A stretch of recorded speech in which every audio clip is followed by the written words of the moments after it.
ಆದಷ್ಟು ರಾತ್ರಿ ಊಟ ಮಾಡೋದು ಅಭ್ಯಾಸ ಮಾಡ್ಕೊಬೇಡಿ. ನಿಮಗೇನಾರೋ ರಾತ್ರಿ ತಿನ್ನೋದು ಸ್ವಲ್ಪ ಅಭ್ಯಾಸ ಇತ್ತು, ತುಂಬ ಕೆಲಸ ಪಟ್ಟಿದ್ದೀರಾ, ಇಡೀ ದಿವಸ ತುಂಬ ಪ್ರಯಾಣ ಮಾಡಿದ್ದೀರಾ, ಶ್ರಮ ಪಟ್ಟಿದ್ದೀರಾ, ತುಂಬ ನಡೆದಿದ್ದೀರಾ, ರಾತ್ರಿ ಹಸಿವಿರುತ್ತೆ ಅಂದರೆ ಆಹಾರ ತಿನ್ನಿ. ಏನು ನಿಮಗೆ ಹಸಿವಿಲ್ಲ, ಜಾಸ್ತಿ ನಿಮಗೆ ಆಫೀಸ್ ವರ್ಕ್ ಇರೋದು, ಒಳ್ಳೆ ಬ್ರೇಕ್ಫಾಸ್ಟ್ ಅಂತ ತಿಂತೀರಾ, ಒಳ್ಳೆ ಲಂಚ್ ಅಂತ ತಿಂತೀರಾ ಅಂದರೆ ರಾತ್ರಿ ಹೊತ್ತು ಊಟ ಮಾಡೋ ಅವಶ್ಯಕತೆ ಇಲ್ಲ. ಸಣ್ಣ ಮಕ್ಕಳು, ಬೆಳೆಯ ಮಕ್ಕಳು ರಾತ್ರಿ ಹೊತ್ತು ಊಟ ಕಂಪಲ್ಸರಿ ಕೊಡಿ.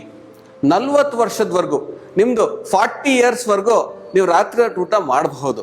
40 ಆಗಿದ್ಮೇಲೆ ಯೋಚನೆ ಮಾಡಿ, ನಿಮಗೆ ತುಂಬ ಎನರ್ಜಿ ಬೇಕಾಗಿತ್ತು, ತುಂಬ ನೀವು ಕೆಲಸ ಮಾಡಿದ್ದೀರಾ ಅಂದರೆ ಮಾತ್ರ, ನಿಮ್ಗೆ ರಾತ್ರಿ ಹಸಿವಿತ್ತು ಅಂದರೆ ಮಾತ್ರ ಊಟ ಮಾಡಿ. ಇಲ್ದಾದ್ರೆ ಒಂದೇ ಗ್ಲಾಸ್ ಹಾಲು ಕುಡಿದು ಮಲ್ಕೊಳ್ಳಿ. 40 ಆಗಿದ್ಮೇಲೆ ಸಾಕಷ್ಟು ಜನಕ್ಕೆ ಡಯಾಬಿಟೀಸು, ಹೈಪರ್ ಟೆನ್ಷನು ಇದೆಲ್ಲ ತುಂಬ ಸಹಜವಾಗಿದೆ. ಇವಾಗ ಇನ್ನೊಂದು ಅದಕ್ಕೆ ಸೇರಿಸ್ಕೊಬೇಕು, ಕ್ಯಾನ್ಸರ್ಗಳು.